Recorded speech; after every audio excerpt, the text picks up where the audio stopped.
नमस्कार. फेसबुकच्या आपल्या सगळ्या वाचकांचं आज स्वागत आहे.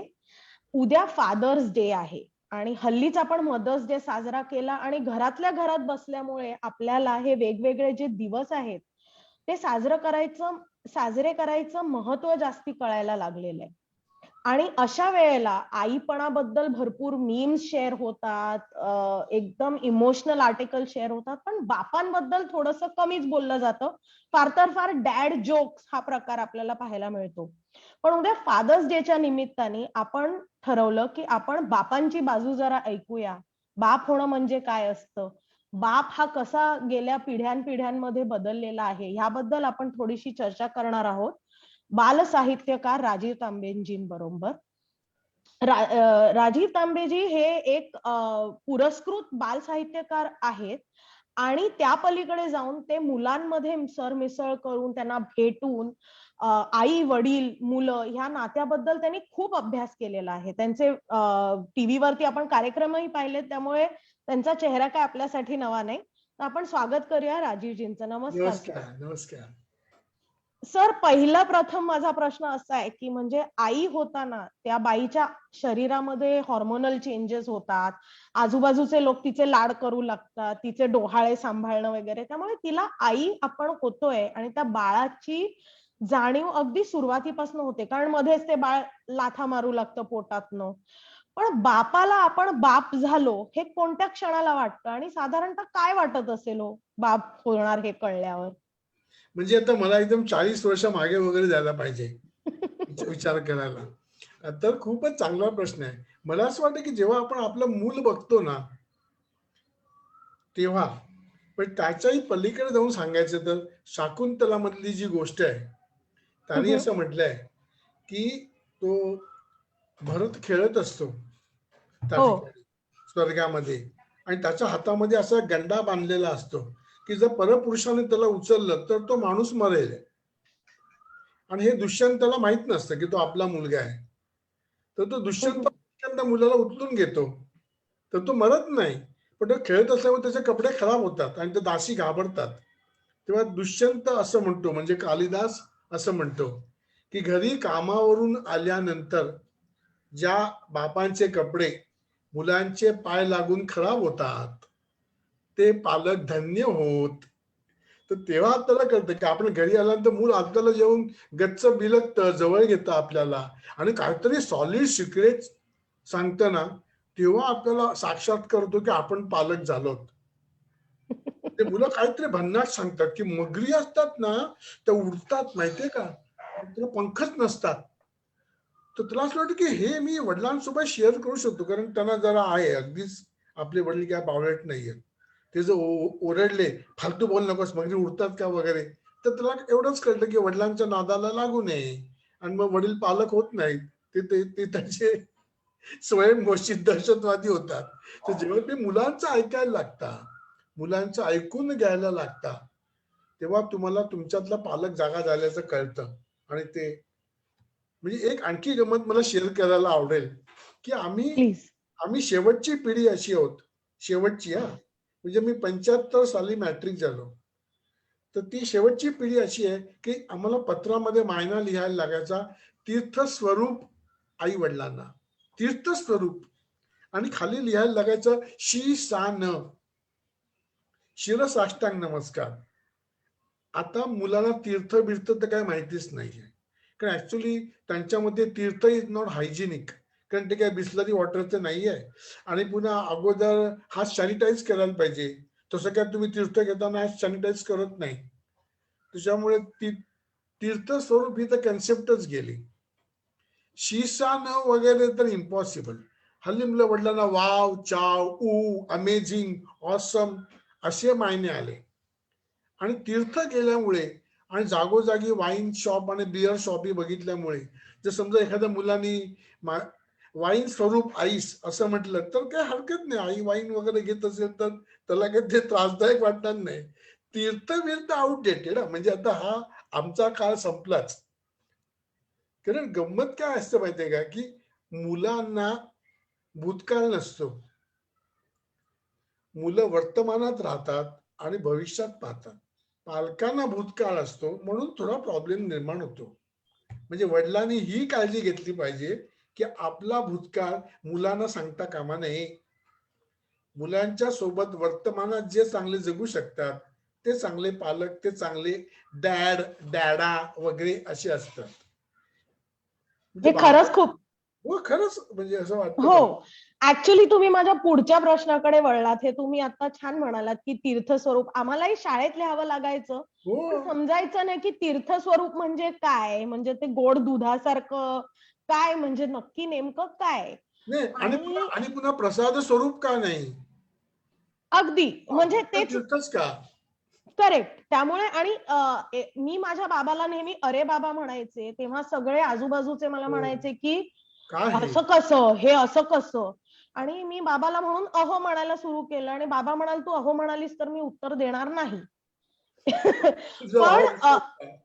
हा म्हणजे पण माझ्या वयाची लोक तर हो बाबांना अहो म्हणायची. हो आताची जी मुलं आहेत ती अरे बाबा, काय रे बाबा, बाबुली, हो डॅडी, डॅडस्टर वगैरे असे हो शब्द वापरतात. आणि काही लोक असं म्हणतात की नाही बुवा आपण आदर देत नाही असं वाटतं, त्या नात्यातला आदर जातो. तर ह्या लेबल्समुळे आदर कमी होतो का, की तो इनफॅक्ट रिस्पेक्ट वाढतो किंवा एक समंजसपणा त्याच्यात येतो? आदर हा उक्तीमधून नाही कृतीमधून व्यक्त व्हायला पाहिजे. हा म्हणजे म्हणजे आता माझा नातू आजो म्हणतो, कधी आज्या म्हणतो, पण त्याचं प्रेम आहे माझ्यावरती आणि ते आम्हा दोघांना समजतं. कारण कृती प्रेमाची व्हायला पाहिजे. त्याला गंमत वाटते म्हणजे त्यांना आपण त्यांच्यासारखे वाटतो. म्हणजे जी मुलं त्यांच्या वडिलांना ए बाबुड्या, ए बाबू, ए डॅडा असं म्हणतात, ते प्रेमाने आतून म्हणतात. कारण ते त्यांना त्यांचे मित्र वाटतात. आणि चांगलं समीकरण तेच आहे. म्हणजे माझ्या त्या संस्कृत मधल्या श्लोकाला आक्षेप आहे. संस्कृत मध्ये असा एक श्लोक आहे की मुलाच्या पायाची चप्पल वडिलांच्या पायाला झाली, किंवा वडिलांच्या पायाची चप्पल मुलाला झाली की की मग वडिलांनी मुलांशी दोस्ती करावी. म्हणजे काय रोज पायाच्या चप्पलचं साईज बघत बसायचं की काय कधी वाढतो. तर मला चपलेचा साईज बघायची काय गरज नाहीये. ते संस्कृत शुभाषी जाऊ दे त्या काळात. पण डे वन पासून दोस्ती होते का? आणि त्यात तुझ्या प्रश्नाचं उत्तर आहे, ती होते.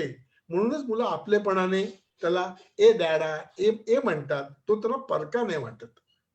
म्हणजे जर पालक म्हणजे सगळ्या वडिलांनी हे लक्षात ठेवायला पाहिजे की त्यांचे पालक, त्यांची मुलं जर त्यांना ए म्हणत नसतील तर काहीतरी गडबड आहे. म्हणायला पाहिजे. त्यांना आपलं द्यायला पाहिजे. अगदी. म्हणजे त्याची इनफॅक्ट आणखी एक बाजू सांगावीशी वाटते की की ते जे पालक आहेत ना ते आपल्यातला मोठेपण फेकून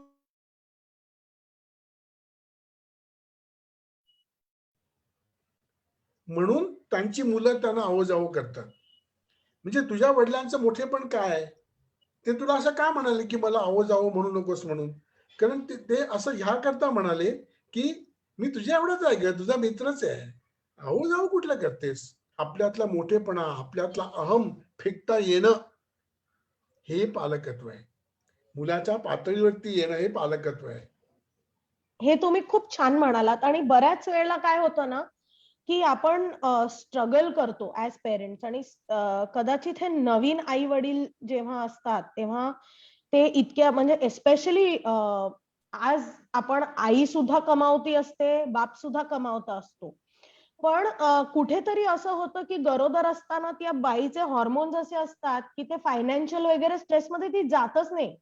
ती बऱ्याच वेळेला त्या मुलाचं जे प्रोग्रेस तिच्या आत होत असतो त्याच्यातच रमलेली असते. आणि हे बऱ्याचशा माझ्या मैत्रिणींच्या कडे पाहिल्यावर माझ्या लक्षात आलं. मित्र माझे सगळे अगदी आता मूल होणार, मी काय करू, SIP करू की इन्शुरन्स काढू की मी काय करू, शाळेच्या फिया वाढतायत, ह्या सगळ्या स्ट्रेसमध्ये असतात.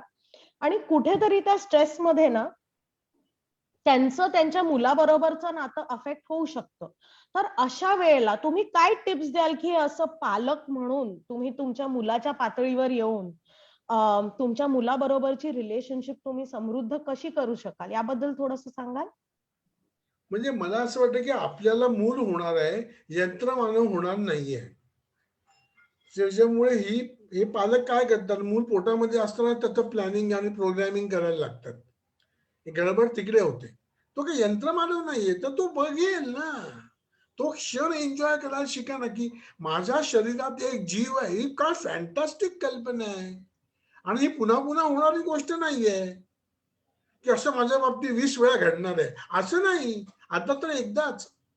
तर तो क्षण एन्जॉय करणं आणि मूल समजून घेण्यासाठी आपण जो मगाशी मुद्दा म्हणला की आपल्यातला आपल्यातला मोठेपणा बाजूला टाकणं, ते नाही होत.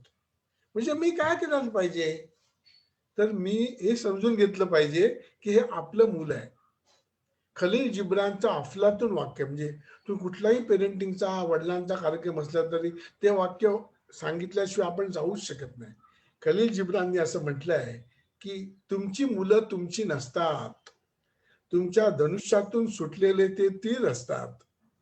तर तुमचे विचार त्यांना देऊ नका, तुमचं प्रेम द्या. गडबड इकडे होते की हे मुलांना आपले विचार द्यायला लागतात आणि गडबड होते. तर अत्युच्च प्रेमाची पातळी काय, अत्युच्च प्रेम आहे असं आपण कधी म्हणू शकतो, जेव्हा ती निरपेक्ष असतं. मला मुलांकडनं काही नकोच आहे ना, त्याने अमुकच प्रगती केली पाहिजे आणि IT लाच गेला पाहिजे, इथेच केला पाहिजे, मग त्याचं तो बघणार. मी त्याला सक्षम करण्याचा प्रयत्न करणार, पण त्याला त्याचाच पंखाने उडायचं आहे. बळ देण्या आपले पंख त्याला लावायला बघतात आणि ते ऑपरेशन सक्सेसफुल होत नाही, म्हणून सगळा प्रॉब्लेम होतो. म्हणजे अगदी छान म्हणालात. एक चांगलं वाक्य सांगतो. विनोबांनी असं सांगितलंय की जे देता येत नाही ते शिक्षण, शिक्षण देता येत नाही. लक्षात घ्या. तशीच शिक्षणाची मोजदाद नाही करता येत. म्हणजे एक डॉक्टर आहे आणि एक शेतकरी आहे, मी यातला हुशार कोण असं नाही सांगू शकत की डॉक्टर 2 किलो हुशार आहेत आणि शेतकरी 500 ग्रॅम हुशार आहे, असं नाही. तर शिक्षणाची मोजदाद तो काय शिकला आहे याच्यावर होत नाही, तर त्याचं कर्म काय, तो काय काम करतो याच्यावर त्याची मोजदाद होते. वा. डॉक्टर कसं काम करतो याच्यावर तो डॉक्टर काय शिकला आहे आणि कसा हे समजतं. नुसत्या डिग्रीवर समजत नाही. आणखी एक गोष्ट सांगतोय, खूपच इंटरेस्टिंग आहे, म्हणजे आपल्या कार्यक्रमात ते रेकॉर्ड व्हावे. विनोबांचंच वाक्य आहे. विनोबांनी असं म्हटलंय की आपल्या भारतात ज्या 15 भाषा आहेत नोटेवरती, त्याच्यामध्ये शिकवणेसाठी वेगळा शब्द नाही. शिकवणे हा शब्द शिकणे पासून तयार झालाय. इंग्लिशमध्ये आहे टू टीच आणि टू लर्न. येस. आपल्या भारतीय भाषेत नाही, कारण शिकवता येत नाही ना हो. बरोबर. उद्या समजा शक्ती मॅडम मला असं म्हणाल्या की राजीव तांबे तुम्ही सतार शिका, रोज 8 तास सतार वाजवा, मी तुम्हाला 2 कोटी रुपये देते, 2 शिक्षक आणते, 10 सतार घरात आणून ठेवते, सकाळी आंघोळ केली की सतार वाजवत बसता. पण मला नाही शिकायची आहे. नाही, माझी इच्छा आहे ना, मी पैसे देतो ना, सतार आपण मला शिकायची नाही तर.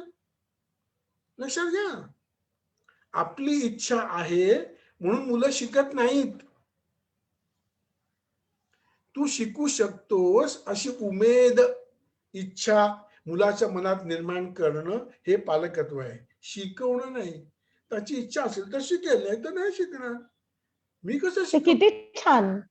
कारण सध्याच्या परिस्थितीत कोरोना काळात सगळी मुलं घरात बसून अभ्यास करतायत आणि आपल्याकडे ही चर्चा गेले, म्हणजे मी शाळेत असल्यापासून तरी सुरू आहे, मी शाळेत अगदी लहान असल्यापासून सुरू आहे की मुलांच्या पाठीवर किती ते ओझं आणि दरवर्षी मेरिट लिस्टची वाट पाहणे, मग एक त्याच्यामध्ये बऱ्याचशा मुलांना नैराश्य येतं, कारण आपण मार्क एवढे मिळवायला पाहिजे होते आणि आपली अख्खी सिस्टीम. आणि तुम्ही म्हणता ते किती छान आहे की तुम्ही जर मुलाला शिकायची उमेद दिली आणि तू काहीही करू शकतेस किंवा शकतोस असं म्हटलं, तर ते कदाचित जास्ती शिकू शकतील.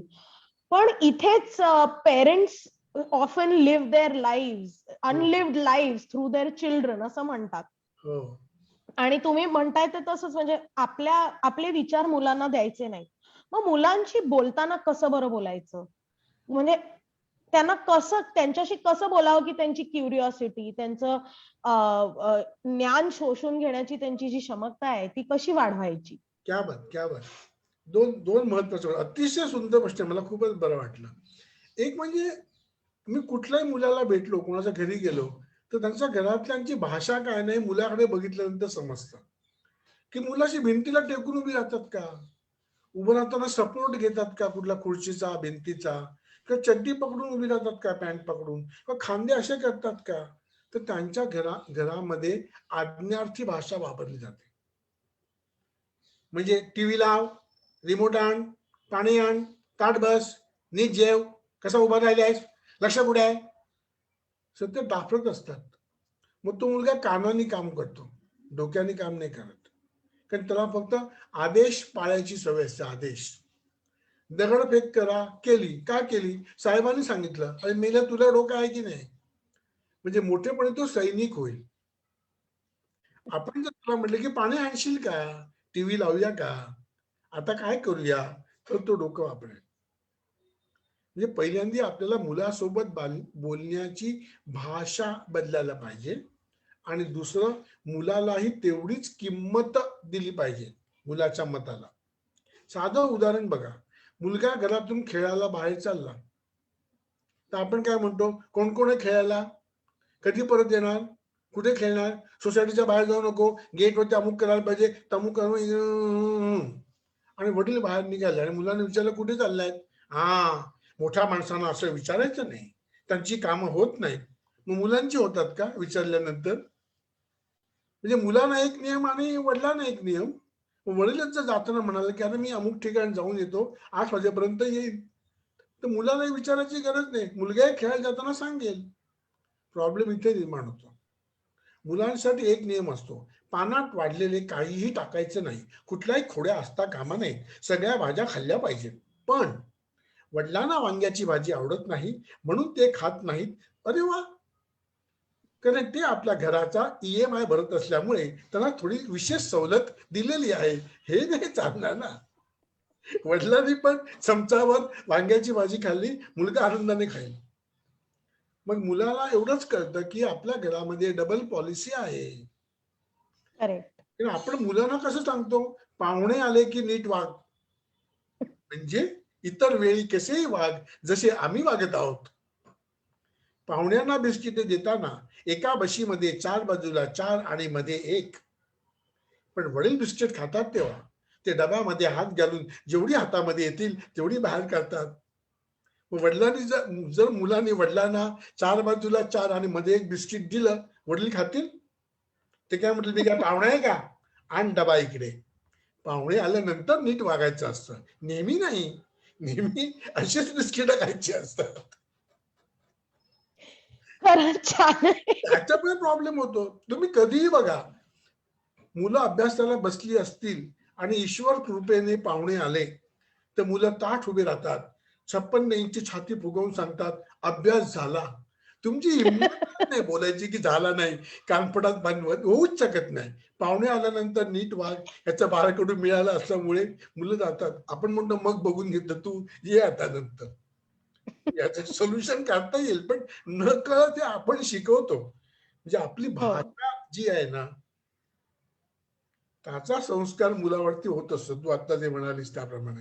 तर हो. आपण आपली भाषा बदलली पाहिजे. ती हो, अधिक म्हणजे अधिक मूलं केंद्री करायला पाहिजे भाषा.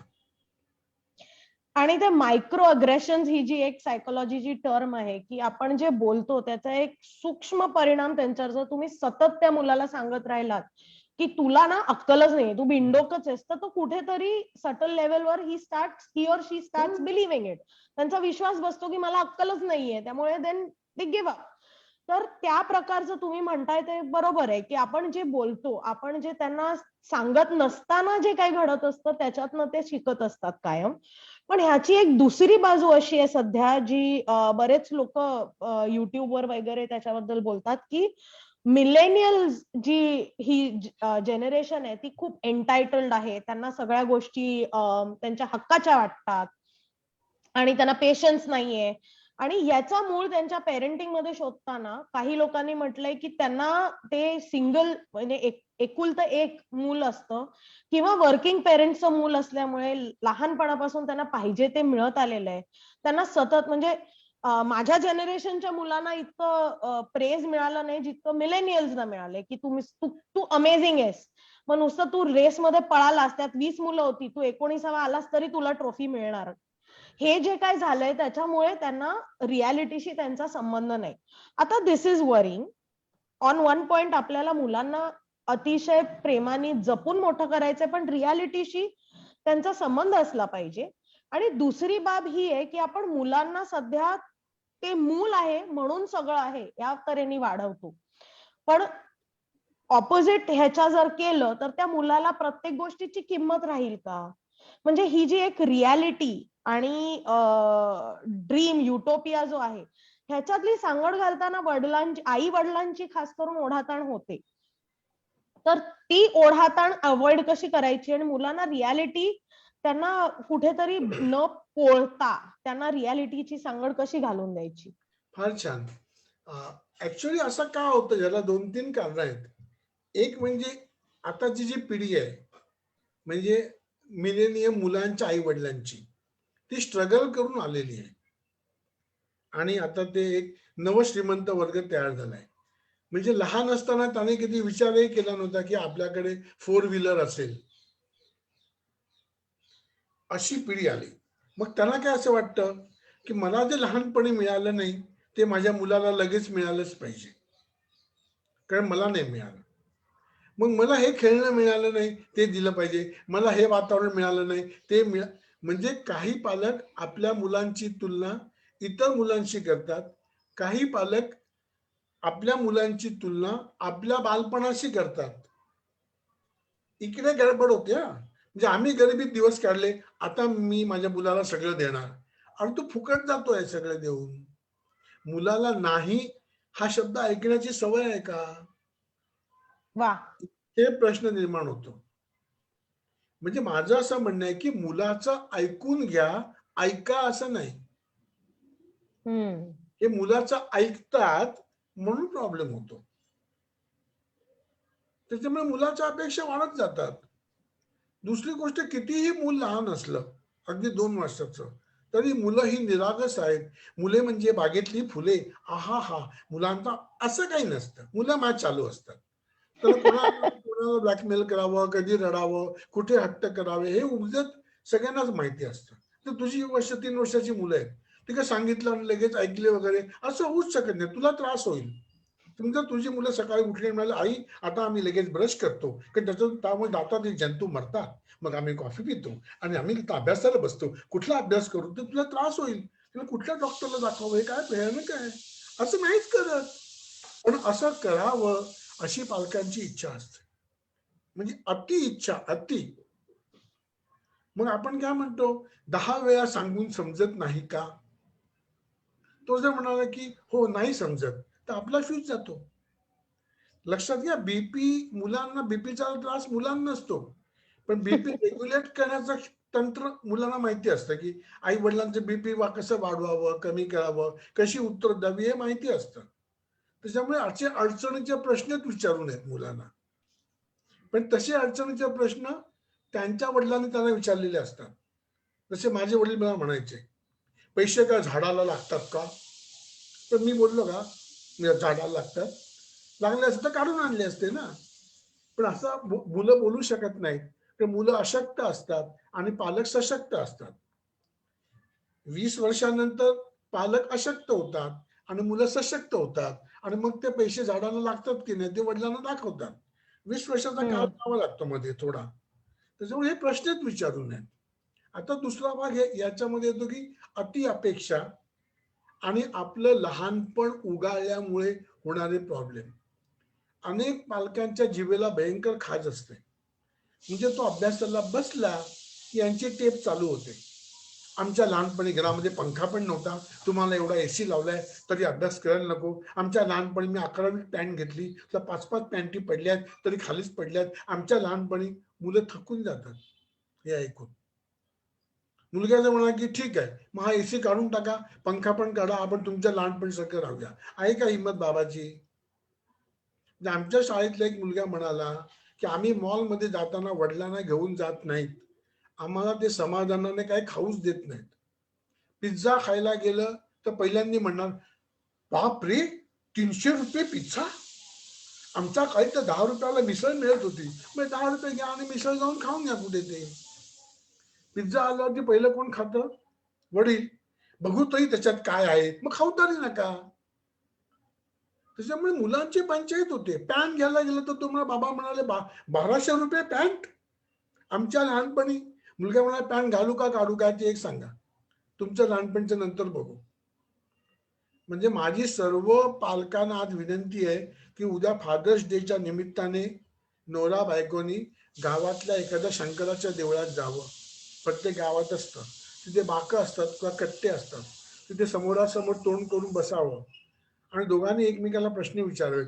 तुमच्या लहानपणी कुठला टीव्ही होता? बुशचा होता का? आमच्या वेळी क्राऊनचा होता. तुमचा टेबल फॅन होता का सिलिंग फॅन होता? उषाचा होता का क्रॉम्प्टनचा होता? तू पहिला चष्मा कधी घेतला? असं दोघांनी 1 तासभर बोलून थकून जावं आणि मग घरी यावं. आमच्या मुलांना पिडू नये, कारण मुलांना हे विश्वच माहिती नाही. त्यांना एवढंच कळतं की वडिलांची सीडी चालू झाली, आता हे तर काय 30 मिनिटं थांबत नाही यांचं लहानपण. तर मुलांना माहितीच नाही हो. एक किस्सा म्हणून सांगतो, म्हणजे राहवत नाही म्हणून. म्हणजे कधीच आपल्या लहानपणीच्या गोष्टी मुलांना सांगू नये. गंमत म्हणून एखादी सांगितली तर गोष्ट वेगळी, पण त्या अभ्यासाशी जोडू नये. मी इयत्ता 3रीला शिकवत होतो, इयत्ता 3री, आणि त्यांना अपारंपरिक ऊर्जा नावाचा धडा आहे. अपारंपरिक ऊर्जा म्हणजे गॅस, कोळसा, लाकूड, वारा, अशा कुठल्या ऊर्जा आहेत. तर आम्ही चाळीमध्ये राहायचो गिरगावात. तर आमच्याकडे इयत्ता 7वी गॅस आला.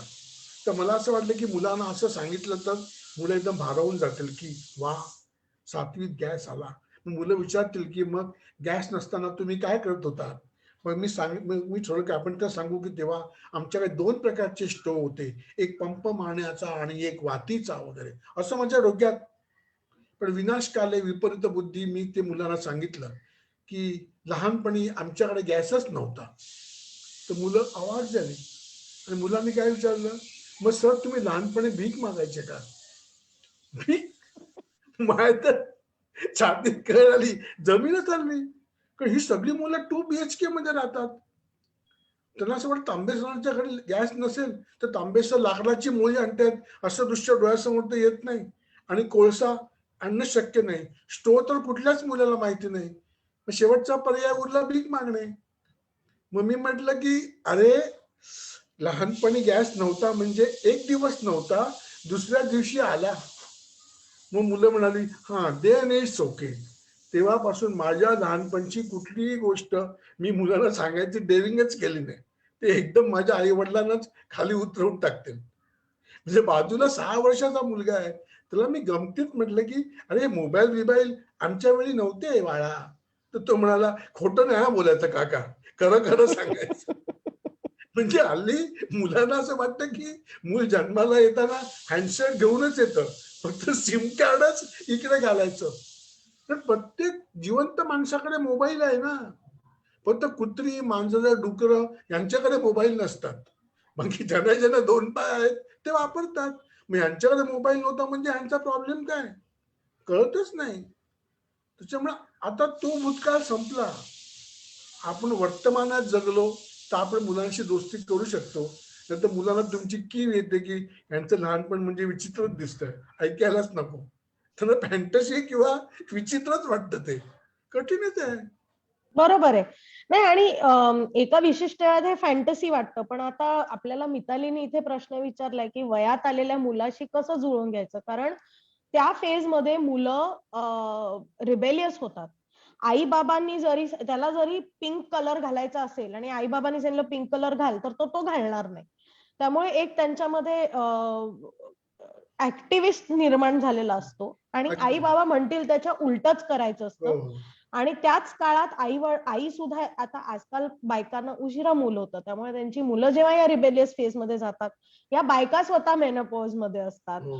वडील रिटायरमेंटच्या जवळ आलेले असतात, त्यामुळे त्यांची मिड लाईफ क्रायसिस सुरू असते. आणि या सगळ्या क्रायसिस मध्ये ती नाती दुरावण्याची शक्यता असते.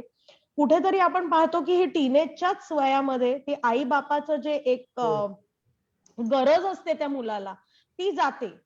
आणि मग त्याला आई बाप हवे हवेसे वाटत असतील तर त्याच्या आयुष्यात राहतात, नाहीतर त्याला आई वडिलांची गरजच वाटत नाही. तर हे जे वय असतं ते नाजूकच असतं त्या तऱ्हेने. या वयामध्ये त्याच्याशी कसं जुळवून घ्यायचं, त्याला कसं समजून घ्यायचं? एकदम छान. मी तर भयंकर खुश आहे या प्रश्नावरती. असं का वाटतं माहितीये, एक तर मुलांना हा साक्षात्कार झालेला असतो की आपल्या आई वडिलांना फारसं काही कळत नाही.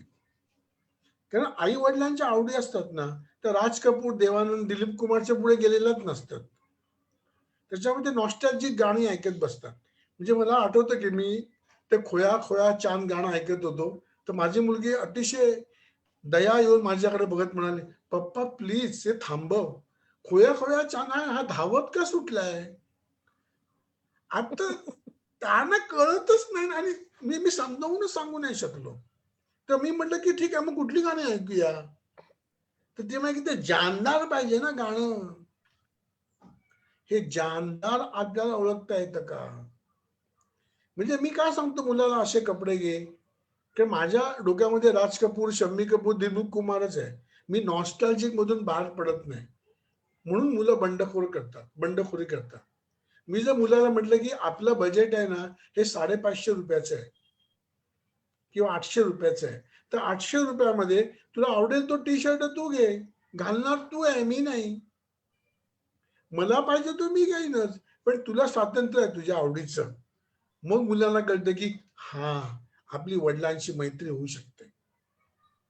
लक्षात घ्या, यातलं मुख्य सिंड्रोम काय माहितीये त्रास, जेव्हा मुलाला शाळेमध्ये असताना, म्हणजे हे आता मी नेहमी अनुभवतो, 98-99% मार्क मिळतात, त्या पालक मुलाला घेऊन आमच्याकडे येतात आणि म्हणतात, सर माझ्या मुलाला 98% मार्क पडले, कारण सर माझी आई शाळेमध्ये मुख्याध्यापिका आहे आणि हिचे वडील जिल्हा कोर्टामध्ये न्यायाधीश आहेत.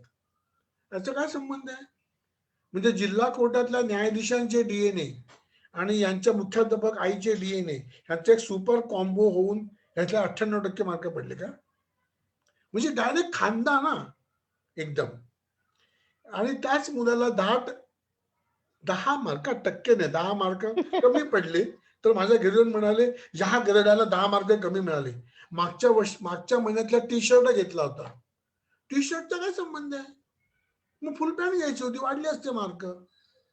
तर मी म्हटलं नाही ते ठीक आहे, तुम्ही टी शर्ट घेतला, पण तुमची आई मुख्याध्यापिका आहे ना? तर मला म्हणाले, सर आमच्या खानदानविषयी बोलण्याची काही गरज नाही. लक्षात घ्या, पास झाला तर माझा मुलगा, माझी आई, माझे सासरे आणि उच्च खानदान. नापास झाला तर तो गधडा, तो नालायक. कुठलाच पालक असं म्हणत नाही माझा मुलगा नापास झाला. तो म्हणतात तो. आणि पास झाल्यानंतर म्हणा ना तो पास झाला. नाही. ओनरशिप, त्या फेलियरची ओनरशिप त्या मुलाची असते. म्हणजे मुलांच्या यशामध्ये वाटेकरी व्हायला पालक तयार असतात, मुलांच्या अपयशात वाटेकरी व्हायला तयार नसतात.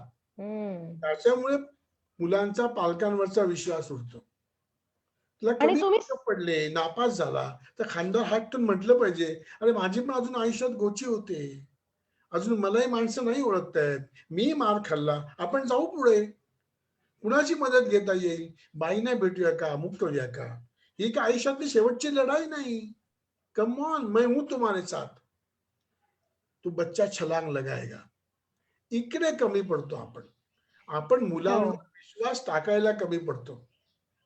आणि त्यामुळेच मुलांचा विश्वास आपल्यावर बसत नाही, ते आपल्याला विश्वासात घेत नाहीत. आणि तुम्ही फार छान बोललात, कारण माझा पुढचा प्रश्न असा आहे की बऱ्याच वेळेला आता म्हणजे मी मुलांबरोबर कार्टून मधली गाणी बघते किंवा एखादा स्किट असतो, तेव्हा बाबांना सांगे ना, येऊ दे बाबाला, तोच तुझी खबर घेईल. किंवा मार्क कमी, आम्ही लहान असताना की म्हणजे काही खूप मोठी मस्ती केली की ती बाबापर्यंत जायची, नाहीतर आईकडनंच 2 चपराकी खाल्ल्या की आमचं नाही म्हणजे कसं की म्हणजे बाबा डिसिप्लिन. म्हणजे बाबा हे हिरण्यकशिपू असून हा, ते हायर संध्याकाळी अथॉरिटी. आल्यानंतर तुला उकळत्या तेलात टाकतील तेव्हा तुला प्रश्न सुटेल. हा, Actually, पण हे जरा अनफेअर आहे, कारण बापाकडे पाहायची भूमिका ही भीतीची का असावी आणि भीतीतनं का ते नातं निर्माण व्हावं. कारण आता माझे आजोबा आणि बाबांमधलं जे नातं होतं त्यापेक्षा माझ्या बाबांचं आणि माझं नातं अनौपचारिक हो, आहे आणि कदाचित माझ्या मुलांचं आणि त्यांच्या वडिलांचं नातं त्याहून जास्त हो. अनौपचारिक आहे. त्यामुळे हळूहळू या नात्यामधली जी दरी होती ती कमी कमी होत जाते.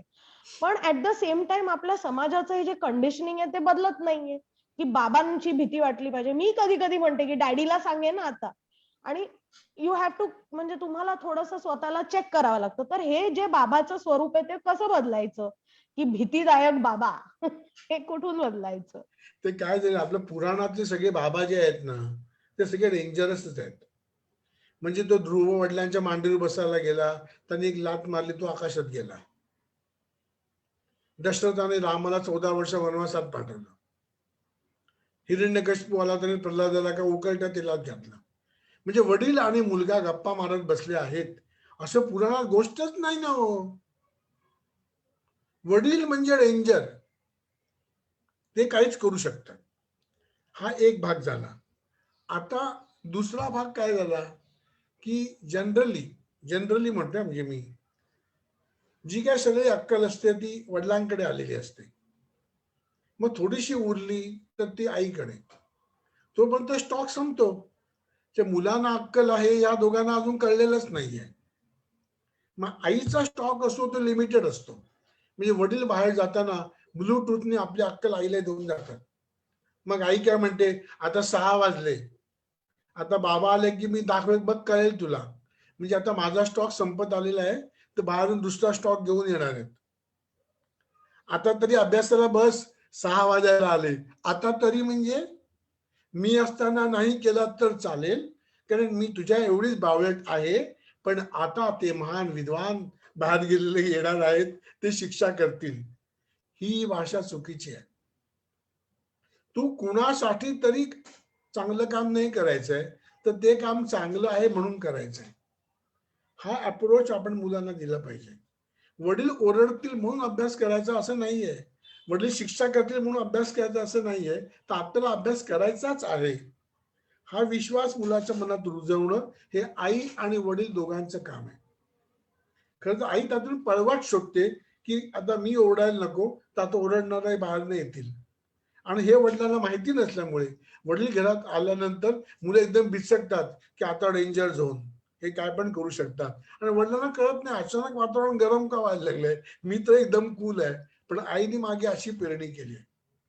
म्हणजे त्याच्यासाठी आई आणि वडील यांच्यामध्ये एकवाक्यता असणं मुलांच्या संगोपनाविषयी, आणि तिघांनी मिळून चर्चा केली केली तर मुलांना दोघांविषयी विश्वास वाटतो. खूप म्हणजे छान सांगितलं तुम्ही, वडील हा खूप नसताना छान चालला. आईने वडिलांविषयी काही कॉमेंट करू नये, आई नसताना वडिलांनी करू नये. तिघांनी मिळून रात्री जेवताना चर्चा करावी, त्यातून प्रश्न सुटू शकतो. मग ही परिस्थिती निर्माण होणार नाही आणि वडील पण शांतपणे श्वास घेऊ शकतील घरी आल्यानंतर. आता तुम्ही म्हणालात की दोन्ही आई आणि वडील या दोघांना एकत्र येऊन एका स्ट्रॅटेजीने म्हणजे एकतेनी त्या मुलाचं संगोपन कसं करायचं हे ठरवलं पाहिजे. पण आता करोनाच्या काळात बऱ्याच वेळेला सिंगल पेरेंट्स हे वाढलेले आहेत. म्हणजे एखाद्या मुलांची आई गेलेली आहे, एखाद्या मुलांचे हो. वडील गेलेले आहेत, किंवा आजच्या जमान्यात सेपरेशन सुद्धा झालेलं असतं आई वडिलांचं. अशा होय. वेळेला मूल दोघांकडेही असतं किंवा एखाद्याच पेरेंटकडे हो, असतं. हो, आणि हो. अशा वेळेला आपण पाहतो की मुलं या सिच्युएशन मध्ये सर्व्हायव्हल असतं, त्यामुळे ते हो. स्वतःचा फायदा करून घेतात. मग अशा वेळेला ह्या प्रश्नाचा पहिला भाग असा आहे की तुम्ही जर अचानक सिंगल पेरेंट झालेला असाल तर आई आणि वडील ही भूमिका निभावणं हे कदाचित आईसाठी एक वेळ वेगळं असतं, कारण आईचं नातं वेगळं असतं. पण वडिलांना आईची भूमिका निभावणं थोडं कठीण असतं.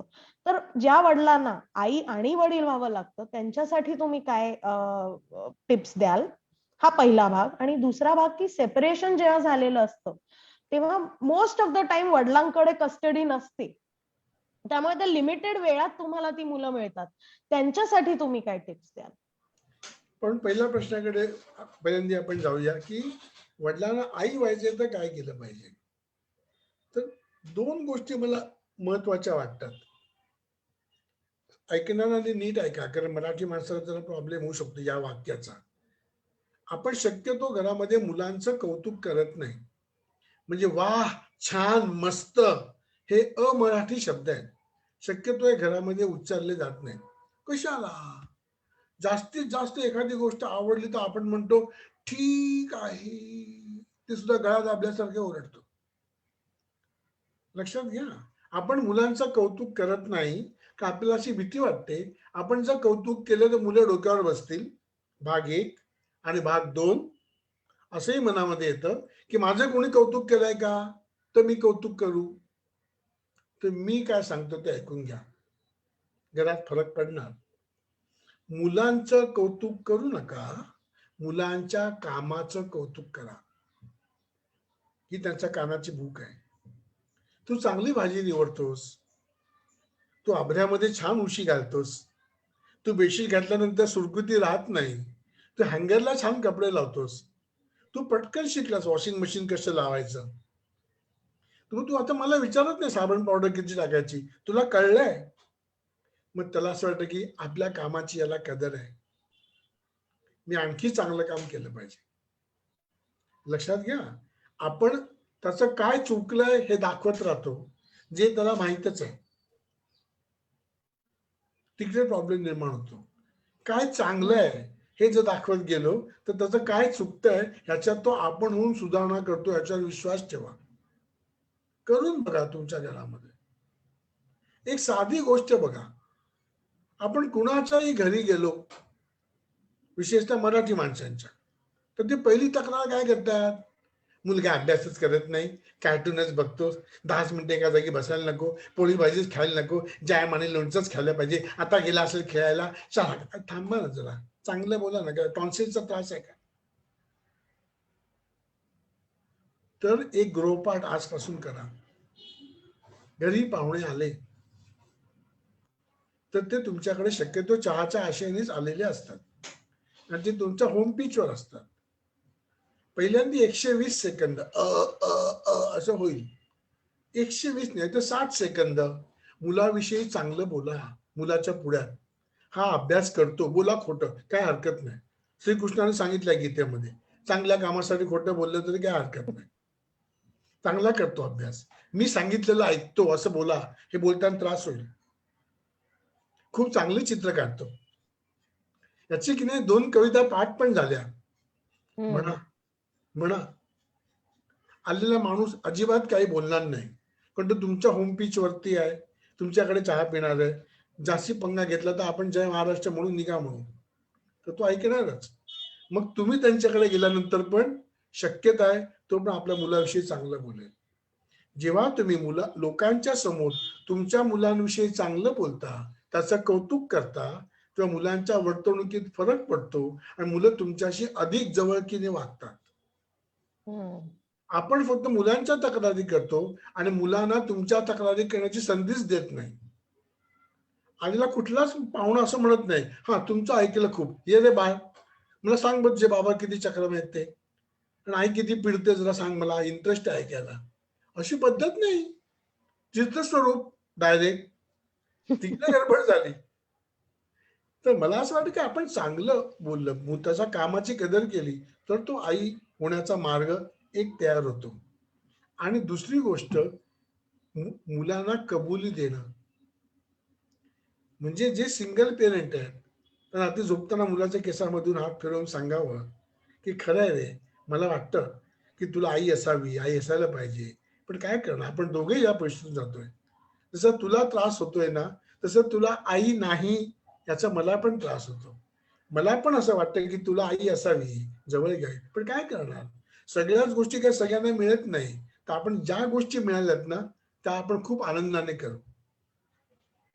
पण मी पण व्यथित आहे, मला पण त्रास होतो ह्याची जाणीव दिली तर मुलं तुमच्याशी अधिक जवळ येतात. म्हणजे न डाफरता हा प्रश्न सुटू शकतो. मग मुलं एम्पथी.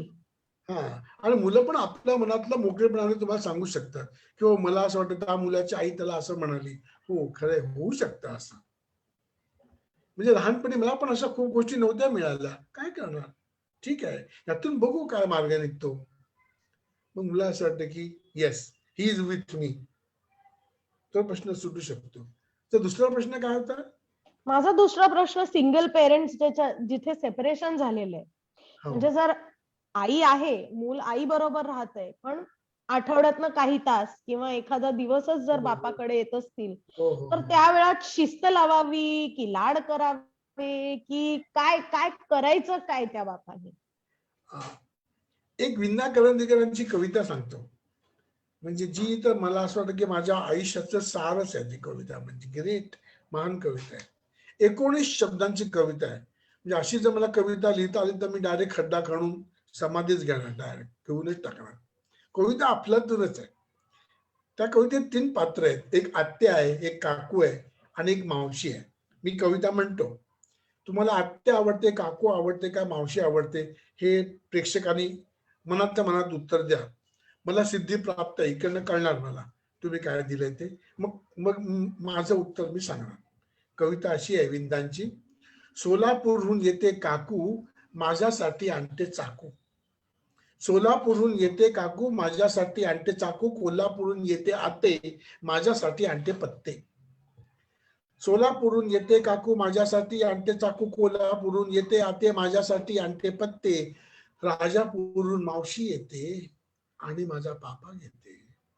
राजापूरहून मावशी येते आणि माझा पापा घेते. कोणीच असं म्हणणार नाही, कुठलंच मूल असं म्हणणार नाही की मला काकू आवडते का ती मला चाकू आणते मी टुचुक टुचुक टोचत बसतो. मूल असं पण नाही म्हणणार की मला आत्या आवडते कारण ती पत्ते आणते, मी टाइमपास करू शकतो. मुलांना मावशी आवडते, ती मुलासाठी काहीही आणत नाही, काही आणत नाही, ती मुलाकडून घेते, त्याला जवळ घेते, त्याचा पापा घेते, त्याच्याशी बोलते.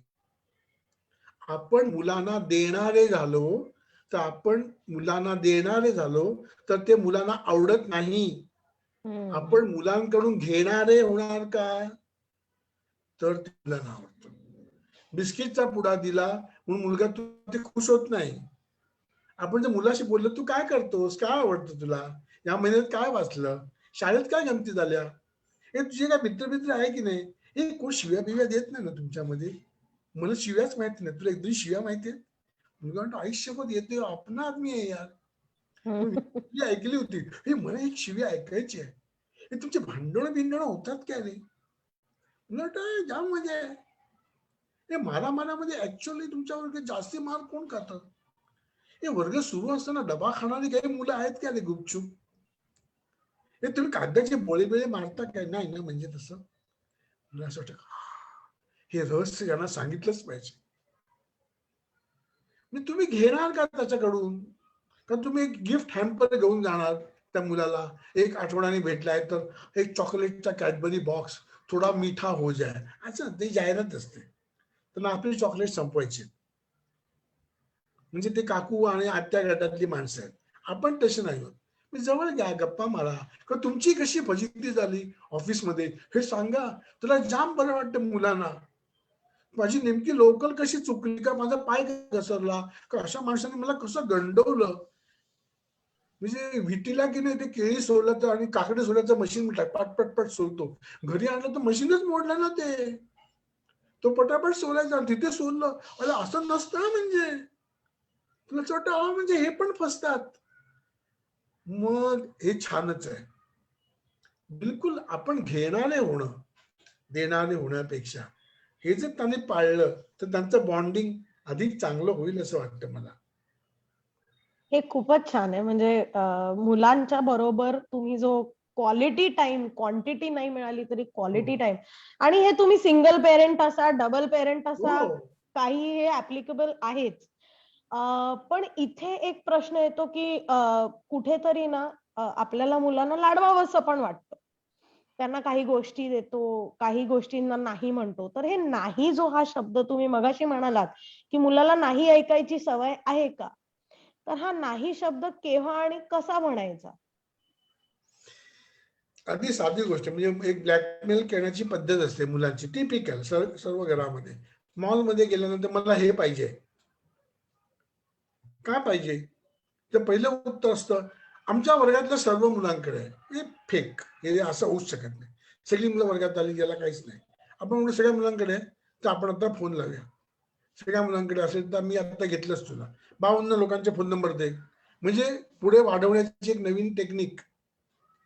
किंवा आपण समजा सगळ्या मुलांकडे आहे ठीक आहे. मग सगळ्या मुलांकडे जे जे आहे ते तुला घ्यायचं का? मग सगळी मुलं अभ्यास करत असेल तर तू करणार का? मग झाला दुसरा प्रॉब्लेम. तर आपण असं ठरवूया की सगळ्या मुलांकडे आहे की नाही हा आत्ता आपला प्रश्नच नाहीये. तर तुला काय पाहिजे? नाही मला पाहिजेच आहे. नाहीतर मग मुलं रडतात, गडबड करतात, जमिनीवर लोळतात वगैरे, टिपिकल सगळा एक ड्रामा तयार होतो. मग आपल्याला त्याची भीती वाटते की आपला मुलगा जर रडत असेल आणि इतरांनी पाहिलं तर मग आपली इज्जत गेलीच. आपला उगाच असं समज असतो की हा मॉल मधली 100% माणसं मला ओळखत असून मी एक महान कलाकार आहे आणि ह्या सगळ्यांना आता कळलेलं आहे की ह्यांचा मुलगा रडतो. असं काही नसतं. आपण काय रणबीर कपूर नाही का आपल्या सगळे ओळखायला. तर आपण जर मुलाला म्हटलं की तू कितीही रडलास ना तरी आज मी हे घेणारच नाहीये, संपलंच. आपण पुढच्या वेळी घ्यायचं की नाही विचार करू, पण आज तर नाहीच. तुला रडायचं असेल तर तू शांतपणे बसून रडू शकतो, आम्ही उभे राहतो, आम्हाला काही प्रॉब्लेम नाही. त्याच्या रडण्याला आणि त्याच्या हट्टाला तुम्ही घाबरत नाही असं बघितलं की मुलं मग सगळे प्रश्न चर्चेने सुटू शकतात, या मुद्द्याला येतात. जर मुलाला कळलं की रडून धिंगाणा करून लोळून प्रश्न सुटतात आणि आई वडील घाबरतात, मग ते तेच टेक्निक वापरतात. म्हणजे भीती जशी आई वडिलांना वाटायला पाहिजे, सॉरी, जशी भीती मुलांना आई वडिलांची वाटू नये तशी आई वडिलांनाही मुलाच्या वागण्याची भीती वाटू नये, हे आणि तुमचं. त्यात पुन्हा एक भीती असते की मध्येच आईला किंवा वडिलांना प्रेमाचा पाना फुटू शकतो. जाऊ दे मग, एवढं म्हणतोय तर घे ना, वाट लागलीच तिकडे. एक कोणतरी फितूर झाला की त्याला कळतं की हा बऱ्यापैकी बावळट आहे, पुढच्या वेळी ह्यांच्याकडेच हट्ट करा. म्हणजे थोडा हा प्रश्न आणखी वाढवायचा तर एकत्र कुटुंब पद्धतीमध्ये हे प्रॉब्लेम जास्ती होतात. म्हणजे घरी जर आजी आजोबा असतील तर त्यांना अचानक प्रेमाचा उमाळा येतो. मग मी करतो, मला मिळत आहे पेन्शन. तुम्हाला पेन्शन नातवांसाठी मिळत नाही, तुमच्यासाठी मिळत आहे, पण ते त्यांना जातं, डोक्यातून जातं. खरं तर आजी आजोबांनी त्यांची मुलं त्यांना पाहिजे तशी वाढवलेली असतात. आता त्यांच्या मुलांची मुलं त्यांनी वाढवण्याची काही एक गरज नाही. विचारला तर सल्ला द्यावा, नाही तर नामस्मरण करावं किंवा विरंगुळा केंद्रात जावं. पण तसं होत नाही. त्यांना असं वाटतं की नातवंड ही पण आपलीच मुलं असून चला आता मी येतो संस्कार करायला. आता दुधावरची साय. हा, पण ते साईचा प्रॉब्लेम होतो ना. बाकी दूध आहे त्याचं पनीर व्हायची पाळी येते. तर ती जर बाई असेल आणि ते जर सासरे असतील तर बोलताही येत नाही. कारण इथे सासऱ्यांना कसं बोलणार आणि पुन्हा नवरा म्हणणार तू माझ्याच वडिलांना बोलतेस, तुझ्या वडिलांना बोलली होतीस का, एक नवीनच भांडण तिथे चालू व्हायचं पुन्हा. म्हणजे खूप वेळा आजी आजोबांनी अति लाड केल्यामुळे सुद्धा मुलं आई वडिलांपासून लांब जातात. हो. कारण मुलांना कळलं की आता इथे लाड केलं तर काम होतं, तर आई वडिलांना विचारतच नाही, आजोबा मला हे पाहिजे, आजी मला हे आणून द्या. आणि मुलाची आणि त्या मुलीची पंचायत होते त्या मुलांच्या वडिलांची की आता कसं थांबवावं याला. म्हणजे हा पण एक भाग त्याच्यामध्ये असतो. म्हणजे नाही म्हणणं हे काही वेळा आपल्या आई वडिलांना किंवा सासू सासऱ्यांनाही आता थांबवा नाही म्हणायची सुद्धा आपल्याला ते पाळी येऊ शकते. म्हणजे त्याही नातात मर्यादा असाव्यात. हो. आणि आई वडिलांचं जे काही पालकत्व आहे त्याचा मान ठेवून आजी आजोबांनी मुलांचे लाड करावेत, पण एका लिमिट पलीकडे करू नयेत, असं तुमचं म्हणणं आहे. म्हणजे मी तर तुला असं सुचवेन की आपण एखादा कार्यक्रम कान लिहिण्यातर्फे फक्त आजी आजोबांसाठीच घेऊ ना, नक्की. म्हणजे त्यांची मुलं आपल्याला भयंकर दुवा देतील की त्यांना सांगणारा कोणीच नाही ना. कारण अनेकांना असं वाटतं की लहानपण हे संस्कारक्षम वय आहे. हो. असं नाही मोठं झालं का संस्कारची बॅटरी फुल होत नाही. संस्कार सुरूच असतात. मेल्यावरती पण करतात, त्याला अंत्यसंस्कार म्हणतात. असं असं कसं काय मुलांवर संस्कार करा आणि मोठ्यांवर नाही? तर या मोठ्या लोकांना पण दोन गोष्टी सांगण्याची गरज आहेच. हो. तर ती आपण पण जबाबदारी घेऊ. आणि झूम वरती असल्यामुळे तो प्रश्न सोपा आहे. समोर सांगितलं त्या हातात काठी घेऊन मारायला येऊ शकतात. पण झूम मुळे तो फायदा आहे, घरामध्ये सेफ बसून सांगता येईल. पण एकदा गप्पा असा कार्यक्रम आपण घेता येतो का बघूया. नक्की घेऊ, नक्की घेऊ. आणि आजच्या या गप्पातनं तुम्ही जी म्हण अतिशय प्रसिद्ध आहे की there are no problem children, there are problem parents and there are problem teachers. तर हे आपल्याला खूप जवळनं कळलं आणि तुम्ही अगदी छान आपल्या सगळ्या वाचकांना फायदा होईल अशा टिप्स सुद्धा दिल्यात. आणि हे ऐकल्यावरती आपल्या बापाबद्दलचा आदर तर वाढेलच, पण बापाबद्दल आपुलकीही वाढो, हीच सगळ्या क्या बापांसाठी बात, आज क्या बात. विश. आणि हॅपी फादर्स डे. तुम्ही आता बाबा आहात, आजोबा आहात, त्यामुळे सगळ्या बाबा आणि आजोबांना हॅपी फादर्स डे. उद्याच्या दिवशी गिफ्ट न देता एकमेकांना वेळ द्या, एकमेकांच्या बरोबर गप्पा मारा. आणि सर म्हणाले तसंच एकमेकांकडनं घ्या. काय? प्रेम. घेणारे व्हा.